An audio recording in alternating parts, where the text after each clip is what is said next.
Hello, this is Dr. Eric Bricker, and thank you for watching A Healthcare Z. Today's topic is remote work and its effect on employee health and healthcare costs.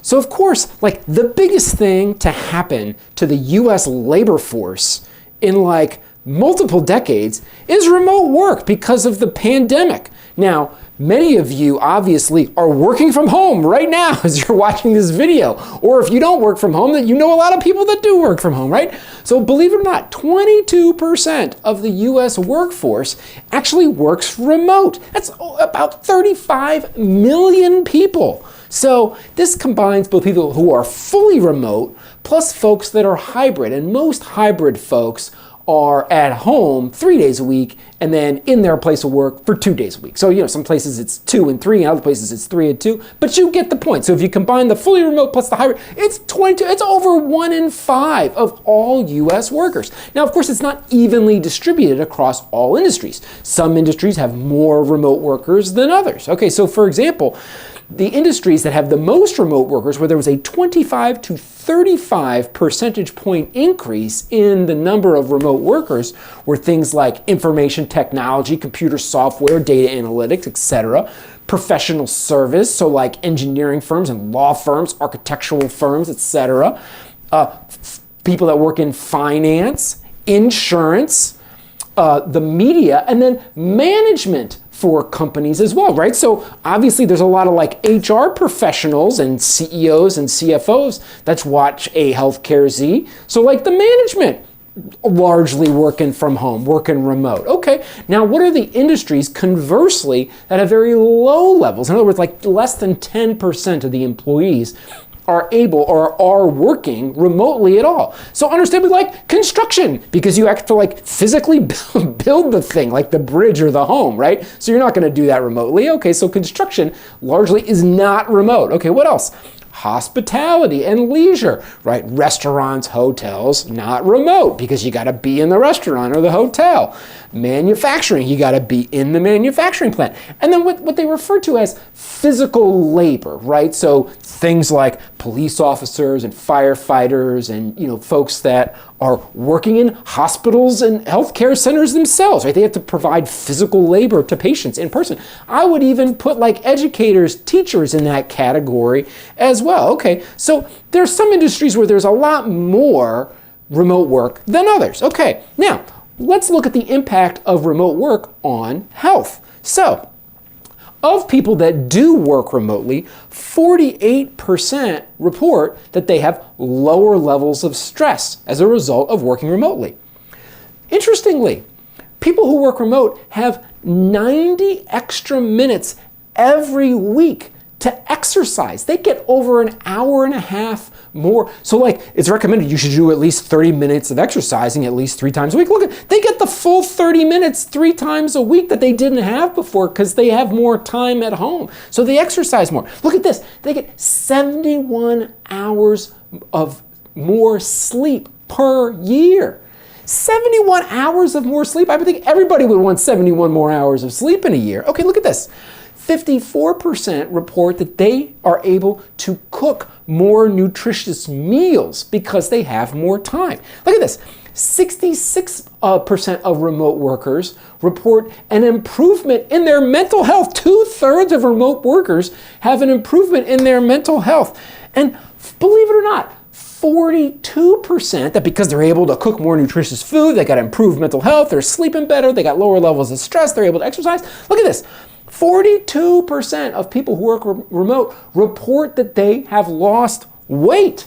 And of that 42%, a large percent of it, it's over 20 pounds. Okay? So now they didn't talk about any impact of GLP-1s on this, but the point is that look at this. What is remote work? It is the largest, most successful employee wellness program that has ever been implemented. Look at this. This is a wellness program. Look, for over 20 years, from 2000 to 2020, before COVID, the employers spent tens of billions of dollars on wellness programs to do just this. Decrease stress, get people to exercise more, get people to eat healthier, have improvements in their mental health, get them to sleep more, get them to lose weight. That's a wellness program. we inadvertently, because of COVID and work from home, have a huge wellness program, a hugely successful wellness program. So all the wellness programs that existed before this huge wave of work from home, what did they accomplish? Listen, there was a Harvard study, a Harvard Medical School study that said, look, the only thing that wellness programs did was there was an 8.3 percentage point increase just in the number of people that even reported that they increased their exercise. They didn't say if they increased 90 minutes or 20 minutes or 10 minutes, but only an 8.3% percentage point increase in exercise from wellness programs. And there was a quote unquote 13 percentage point increase in just quote unquote being conscious or aware of their weight. They didn't even say that they lost weight. It's just that they were paying attention to their weight. Okay, these wellness programs had zero impact on better sleep and zero impact on more nutritious eating habits. So remote work and working from home is infinitely more successful than all of the traditional wellness programs. Okay, so great. Look at this. What was the whole goal of these employee wellness programs? Well, one of the goals was to decrease healthcare costs. Okay, well then, let's see. Because we had this huge, impressively impactful wellness program, did it lower healthcare costs? Well, let's look at this. Okay, in 2018, in 2019, before we had this huge movement in remote work, healthcare costs increased 5% per year in both 2018 and 2019 for employer-sponsored plans. And then in 2023 and 2024, so like after this huge movement to remote work, healthcare costs increased by 7% per year each one of those years. Healthcare costs went up faster after the improvement of employee health than before the...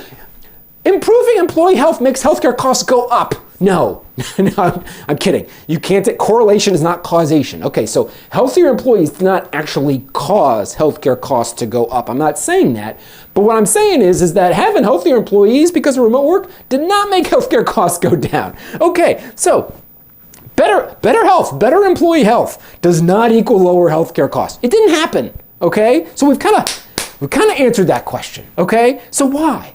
So why do healthcare costs continue to go up even though we have healthier employees? Well, one of the reasons might be because we have very few health insurance carrier options. The folks that actually set the prices for employee health insurance, we don't have a lot of choice, right?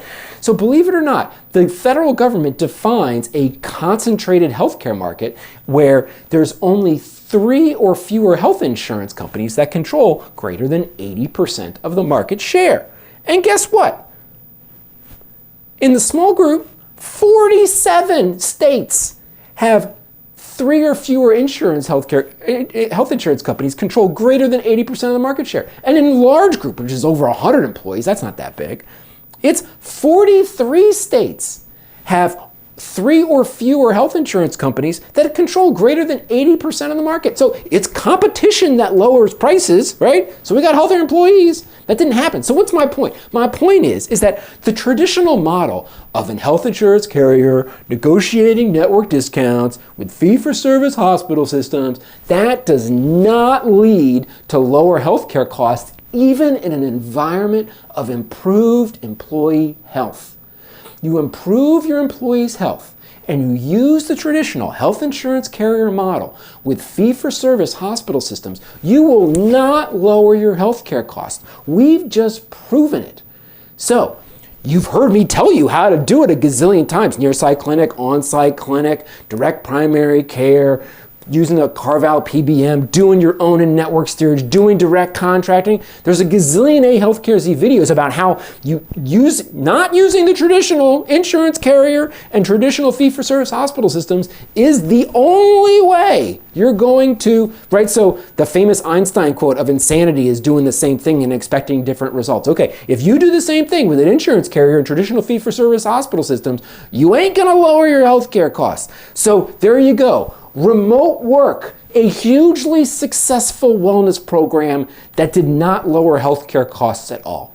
And that's my point for today. Thank you for watching A Healthcare Z.